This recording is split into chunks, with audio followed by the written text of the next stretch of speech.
السلام علیکم ورحمۃ اللہ وبرکاتہ ڈیئر برادرز اینڈ سسٹرز. تو جیسا کہ آپ لوگوں کو معلوم ہے ہمارا رمضان کا پوڈ کاسٹ کے بارے میں، تو آج میں آپ لوگوں کو فتح مکہ کے بارے میں بتاؤں گا، جو کہ جیسا کہ میں نے آپ لوگوں کو بتایا ہے جنگ موتا کے بارے میں. فتح مکہ جنگ موتا کے ڈائریکٹلی بعد ہوئی تھی، تو اس کے متعلق میں آج آپ کو بتاؤں گا، اس کے بارے میں نالج دینے والا ہوں. اور ہم لوگ ڈسکشن کر کے اپنی کنفیوژن سے بازگاہ آنٹی سے ڈسکس کریں گے اور دیکھیں گے کہ وہ ہمیں کیا معلومات دیتی ہیں. تو ڈیئر برادرز اینڈ سسٹرز، ہم لوگ کہتے ہیں بازگاہ آنٹی کو سلام.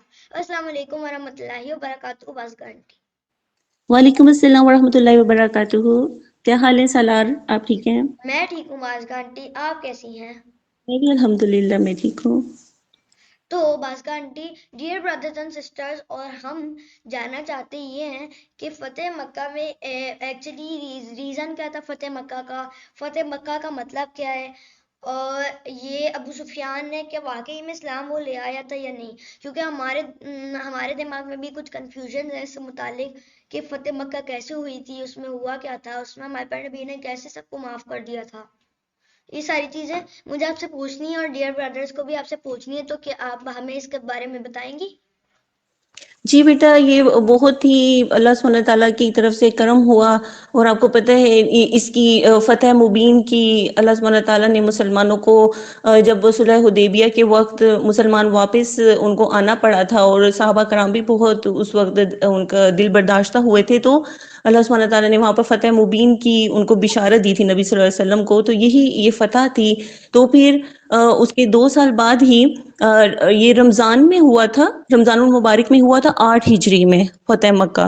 تو اس کی ریزن کیا ہوئی تھی کہ جو معاہدہ حدیبیہ ہوا تھا اس میں کیا تھا کہ تمام جو عرب کے قبائل تھے نا، جتنے بھی قبائل تھے، ان کو آزادی تھی وہ جس مرضی کے ساتھ معاہدہ کر لیں امن کا. ٹھیک ہے. تو اس میں کیا تھا، جو بنو خزاعہ قبیلہ تھا اس نے مسلمانوں کے ساتھ معاہدہ کیا ہوا تھا، اور بنو بکر نے قریش کے ساتھ کیا ہوا تھا. ٹھیک ہے. تو کیا ہوا کہ بنو بکر نے بنو خزاعہ پر حملہ کر دیا.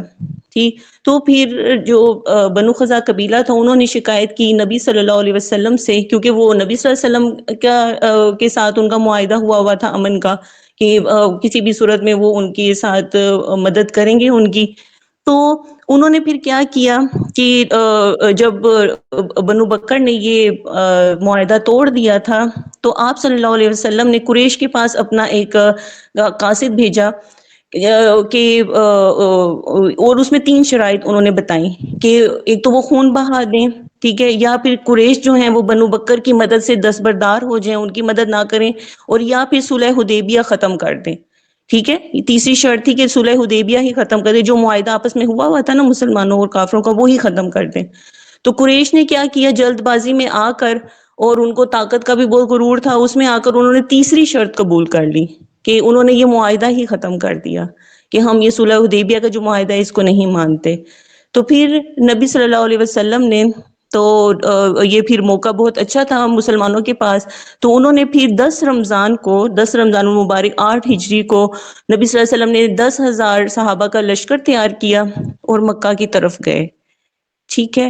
تو وہاں سے جب ان کو پھر پتہ چلا کہ جب کافروں کو پتہ چلا کہ مسلمانوں کا لشکر آ رہا ہے، تو پھر ابو سفیان جو ہے وہ لشکر اسلام کے لیے، اس کو جب پتہ چلا تو وہ اپنے تو سپاہیوں نے اس کو، پھر وہ رات کے وقت نکلا تو جو صحابہ تھے انہوں نے اس کو گرفتار کیا، وہ نبی صلی اللہ علیہ وسلم کے پاس اس کو لے کر آئے.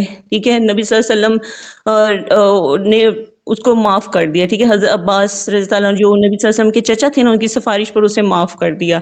تو اس کا اتنا اثر ہوا اس چیز کا کہ وہ پھر مسلمان ہو گیا، ابو سفیان جو ہے وہ مسلمان ہو گیا.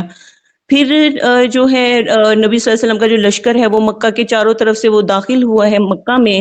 اور جو اکرمہ بن ابو جہل، یعنی ابو جہل کا بیٹا تھا، وہ اپنے کچھ ساتھیوں کے ساتھ اس کا مقابلہ ہوا ہے خالد بن ولید رضی اللہ عنہ کے ساتھ. ان کو روکنے کی کوشش کی ہے، وہاں پر ان کا ہوا آمنا سامنا. تو اس میں 3 مسلمان شہید ہوئے اور 13 جو کفار تھے وہ مارے گئے تھے. تو اس طرح پھر جو ہے یہ ایک جھڑپ ہوئی تھی.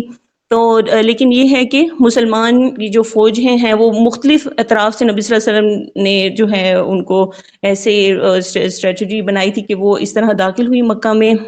تو لیکن یہ ہے کہ آگے سے پھر کوئی انہوں نے مزاحمت نہیں کی کفار نے نا وہ مسلمانوں کا ایسے روب دبدبا دیکھ کے.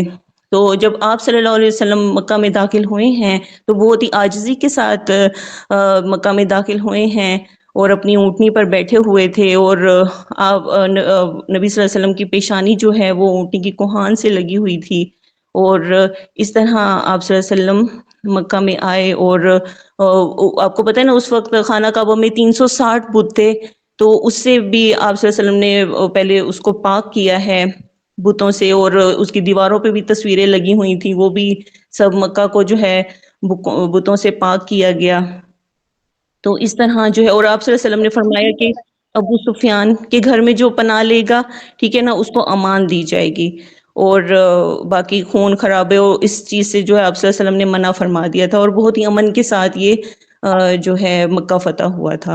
لیکن بازگاہ آنٹی یہ پوچھنا تھا کہ میں نے بھی یہ سنا ہے, لیکن مجھے لگتا ہے کہ وہ لوگ ابو سفیان کے لوگ اتنے وہ تھے, ویسے بہت بڑا گھر تھا کیا ابو سفیان کا, جو اتنے سارے لوگ آ کے اس کے گھر میں آ جاتے ہیں؟ نہیں بیٹے, ایک بس نبی صلی اللہ علیہ وسلم نے اس کو ایک عزت دی تھی نا, ٹھیک ہے نا, اور بھی لوگوں کا نام لیا گیا تھا, لیکن ابو سفیان کیونکہ ظاہر ہے اس وقت وہ سردار تھا, تو اس وجہ سے اس کو ایک عزت کے طور پہ کہا گیا نا, جب وہ اسلام لے آیا تو اسی لیے پھر وہ نبی صلی اللہ علیہ وسلم نے اس کو عزت کے طور پہ کہا کہ اس کے گھر میں یا حکیم بن حزام کے گھر میں جو پناہ لے گا, جو مطلب بڑے بڑے جو لوگ تھے, تو وہ ان کو امان دی جائے گی, ٹھیک ہے نا. تو وہ یہ بس عزت دینے کے لیے تھا. بالکل. آپ اس کے بارے میں کیا کہتے ہیں, آپ کا کیا نالج ہے؟ میرے تو اتنا نالج نہیں ہے, البتہ اتنا معلوم ہے کہ سب کو ہمارے پیارے نبی نے معاف کر دیا تھا, اور یہ ساری چیزیں تھیں. آئی تھنک ابو سفیان کو اونٹ بھی دیے تھے 100. پھر ابو سفیان نے کہا کہ میرا بیٹا آئی تھنک یزید تھا, اور اس کو بھی 100 دیے تھے ہمارے پیارے نبی نے. پھر انہوں نے کہا میرا بیٹا شرابیل آئی تھنک وہ تھا, اور اس کو بھی 100 اونٹ دیے گئے تھے. تو جب یہ سارے دیکھ رہے تھے مدینہ کے لوگ, تو انہوں نے انہوں نے بولنا شروع کر دیا کہ چلو کوئی بات نہیں, دے رہے ہیں نا ہمارے پیارے نبی, شاید انہی کے لوگ ہیں اس لیے اتنی محبت کر رہے ہیں ان سے, ان کو دے رہے ہیں اتنی ساری چیزیں. تو جب ہمارے پیارے نبی نے ساری چیزیں سنی تو وہ ایک جگہ پہ انہوں نے جمع کیا مدینہ کے لوگوں کو, اور کہا کہ یہ ساری چیزیں تو میں ایسے ہی دے رہا ہوں, ان لوگوں کے پاس نبی نہیں ہے, لیکن ان کے پاس یہ ساری چیزیں میں ان کو اس لیے دے رہا ہوں کیونکہ میں ان کے ساتھ تھوڑی نہ رہوں گا, میں تو آپ لوگوں کے ساتھ رہوں گا. یہ ساری چیزیں آئی تھنک ہوئی تھی. اس سے متعلق مجھے یہ ساری چیزیں معلوم ہیں, اور مجھے لگتا ہے کہ ابو سفیان پہلے سے ہی یہ چاہتا تھا کہ سب کچھ امان میں بدل جائے, اور شاید مسلمان آ کے فتح کر لیں, تبھی اس پہ کوئی ضروری اقتدام نہیں کیا, کیونکہ بہت سارے لوگ تو تھے, جیسے اکرمہ بن, آپ نے اکرمہ کا بتایا تھا, اور اس کا صفوان, آئی تھنک صفوان بھی تھا, اور اکرمہ, ان لوگوں نے بھی بولا تھا ابو سفیان کو, کیونکہ ان کے پاس بھی بہت ساری فوج تھی. اب ایسی بات تو نہیں ہے, طائف کی بھی فوج تھی اتنی ساری, یہ لوگ مل کر خود بھی مار کر سکتے تھے, لیکن مجھے لگتا ہے ابو سفیان کی اس میں بہت بڑی وجہ تھی کہ وہ نہیں کرنا چاہتا تھا یہ فائٹ. آپ کا کیا؟ بالکل. ہاں جی بیٹا, بالکل یہ اللہ سبحانہ تعالیٰ کی طرف سے تھا کہ اس طرح امن امان کے ساتھ یہ ہو, کیونکہ اللہ سبحانہ تعالیٰ نے پہلے ہی وعدہ کر دیا تھا کہ آپ کو فتح مبین ملے گی, ایک بڑی کامیابی ملے گی. تو نبی صلی اللہ علیہ وسلم اور صحابہ کرام کو اس طرح سکون حاصل ہوا. جب آپ صلی اللہ علیہ وسلم آئے ہیں اور خانہ کعبہ کو بتوں سے پاک کیا ہے, تو آپ صلی اللہ علیہ وسلم نے پھر کعبہ پر کھڑے ہو کر فرمایا کہ ایک خدا کے سوا کوئی معبود نہیں, اس کا کوئی شریک نہیں, اس نے اپنا وعدہ سچا کر دکھایا, اس نے اپنے عاجز بندے کی مدد کی. جان لو تمام گھمنڈ اور مال و خون کے دعوے میرے ان قدموں کے نیچے ہیں. اے قوم قریش, اب جاہلیت کا غرور اور نسب کا فخر خدا نے مٹا دیا. تمام انسان آدم کی اولاد سے ہیں, اور آدم مٹی سے بنے تھے. لوگ دو قسم کے ہیں, ایک وہ جو نیک اور پارسا ہیں اور اللہ کی نگاہ میں معزز ہیں, دوسرے وہ جو بدکار اور بدبخت ہیں اور اللہ تعالیٰ کی نگاہ میں ذلیل ہیں. اللہ تعالیٰ کا ارشاد ہے کہ اے لوگوں، ہم نے تمہیں نر و مادہ سے پیدا کیا اور پھر تمہیں خاندانوں اور قبیلوں میں بانٹ دیا تاکہ تم ایک دوسرے کی پہچان کرو۔ بے شک اللہ تعالیٰ کے نزدیک تم میں معزز ترین وہ ہے جو تقوی میں سب سے بڑھ کر ہے، بے شک اللہ تعالیٰ علیم و خبیر ہے۔ تو آپ صلی اللہ علیہ وسلم نے یہ خطبہ ارشاد فرمایا اس وقت فتح مکہ کے موقع پر کہ کوئی کسی عربی کو اجمی پر، کسی کو گورے کو کالے پر، کالے کو گورے پر کوئی فوقیت حاصل نہیں ہے۔ تمام انسان اللہ سبحانہ تعالیٰ کی نظر میں برابر ہیں۔ صرف کس کی کون بڑا ہے اللہ کی نظر میں، کس کو عزت حاصل ہے؟ جو تقوی میں سب سے بڑا ہے، ٹھیک ہے؟ تو رنگ و نسل، آپ صلی اللہ علیہ وسلم نے اس چیز کو توڑا کہ رنگ و نسل، حسب نسب یہ کچھ بھی نہیں ہے۔ خاندان اور قبیلے اللہ تعالیٰ نے صرف پہچان کے لیے بنائے ہیں۔ ایسے دیکھا جائے تو آج کل بھی کوئی صحیح کام تو ہو نہیں رہا، کیونکہ اس وقت بھی جو لوگ تھے وہ تو سیم ہی ہے نا، قبیلے بس ان کے الگ ہیں، لیکن وہ بہت سے فرقوں میں بٹے ہوئے تھے۔ اور دوسری چیز یہ ہے کہ وہ سردار تھے تو وہ اپنے آپ کو پتہ نہیں خدا سمجھتے تھے، یا اس طرح سے جو پرانے زمانے میں گاڈ نہیں سمجھتے تھے۔ مصر کے آئی تھنک فیرو کو ان کا خدا مانتے تھے اور کہتے تھے کہ یہ خدا سے ملنے جائیں گے ہمارے سن کے خدا سے، اور پتہ نہیں کون کون سے ان کے خدا تھے۔ اس طرح سے آئی تھنک کہ یہ آج کل بھی ہوتا ہے، مطلب خدا کا نہیں ہوتا، لیکن ہم لوگ ایک الگ الگ فرقوں سے تو نہیں ہے، فرقے نہیں آج کل تو فرقے نہیں ہیں، نہ کہ ہم لوگ کسی خدا کی پوجا کرتے ہیں، لیکن اتنا معلوم ہے کہ ہم لوگ انسان ہیں، ہمیں ایک قبیلے سے بنایا گیا ہے، لیکن ہم لوگ جب کوئی جاب کرتے ہیں اور اس میں ہمیں برتری حاصل ہوتی ہے اور ہمیں شاید کوئی کسی کیپٹن پہ ہمیں ڈال دیا جائے اس کے عہدے پر، یا تو عہدے کی وجہ سے ہم لوگ بہت اپنے غرور و گھمنڈ میں آ جاتے ہیں، اور ہم لوگ کہتے ہیں کہ دیکھو ہم نے تو کیپٹن بن گئے ہیں، اب تمہیں ہماری بات ماننی پڑے گی، اور یہ اور وہ۔ ہاں جی، انسان کو تھوڑی سی بھی کوئی کامیابی حاصل ہوتی ہے تو وہ سمجھتا ہے کہ وہ میری وجہ سے، میری قابلیت کی وجہ سے ہے، ٹھیک ہے؟ وہ عاجزی نہیں کرتا، وہ اپنا آپ سمجھنے لگ جاتا ہے کہ میری وجہ سے یہ مجھے کامیابی حاصل ہوئی ہے، جی، جبکہ اس کو پتہ ہونا چاہیے یہ تو اللہ سبحانہ تعالیٰ کی طرف سے ہے، اس جب کو تک اتنا ہی ہم عاجز ہونا چاہیے۔ جی جی، آپ کو پتہ ہے نا کہ نبی صلی اللہ علیہ وسلم پر کتنے ظلم کیے تھے قریش مکہ نے، اور نبی صلی اللہ علیہ وسلم پر بھی اور صحابہ کرام پر بھی۔ تو جب یہ فتح مکہ ہوا ہے اس وقت تمام لوگ وہ سامنے تھے جو اسلام کو مٹانا چاہتے تھے، مسلمانوں پر اتنے ظلم کیے تھے۔ تو اس وقت آپ صلی اللہ علیہ وسلم نے عام معافی کا اعلان کیا، ٹھیک ہے؟ وہ سب نبی صلی اللہ علیہ وسلم کی طرف دیکھ رہے تھے، تو رسول اللہ صلی اللہ علیہ وسلم نے فرمایا تمہیں معلوم ہے کہ میں تمہارے ساتھ کیا سلوک کرنے والا ہوں؟ تو وہ جو جابر لوگ تھے وہ تو سب پریشان ہوئے، کہتے نہیں ہمیں پتہ ہے کہ آپ شریف ہیں اور آپ شریف بھتیجے ہیں، یعنی کہ حضرت عبد المطلب کے آپ بھتیجے ہیں، ہم جانتے ہیں آپ کو کہ ہمارے ساتھ اچھا ہی کریں گے۔ تو آپ صلی اللہ علیہ وسلم نے ارشاد فرمایا کہ آج تم پر کوئی الزام نہیں ہے، جاؤ تم سب آزاد ہو۔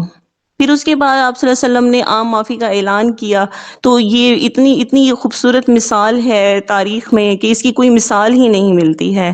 اس کے بعد پھر حضرت بلال رضی اللہ عنہ نے کعبے پہ چڑھ کر اذان دی، اور پھر اس کے بعد جو ہے نبی صلی اللہ علیہ وسلم نے، کیونکہ مدینہ والوں سے وعدہ کیا ہوا تھا کہ میں نے آپ کے پاس ہی واپس آنا ہے، تو آپ صلی اللہ علیہ وسلم مکہ میں 15 دن قیام فرمایا، اور پھر آپ صلی اللہ علیہ وسلم معاذ بن جبل رضی اللہ عنہ کو وہاں چھوڑ گئے تھے مکہ میں لوگوں کی تعلیم و تربیت کے لیے، جو نئے مسلمان ہوئے تھے ان کی تعلیم و تربیت کے لیے کہ اسلام کی تعلیم دیں ان کو۔ تو آپ صلی اللہ علیہ وسلم پھر مدینہ واپس آ گئے تھے۔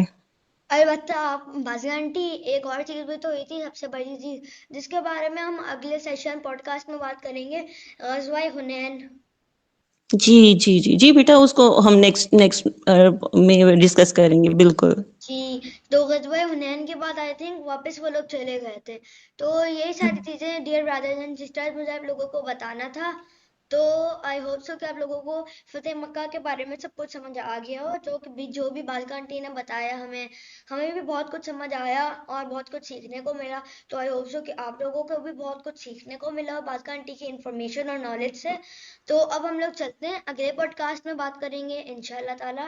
جی، اب مجھے اجازت دیجیے، شکریہ آپ کا، thank you very much Bazga aunty, جزاک اللہ خیر، السلام علیکم ورحمۃ اللہ وبرکاتہ۔ وعلیکم السلام ورحمۃ اللہ وبرکاتہ، جزاک اللہ خیر۔ اللہ حافظ۔ اللہ حافظ۔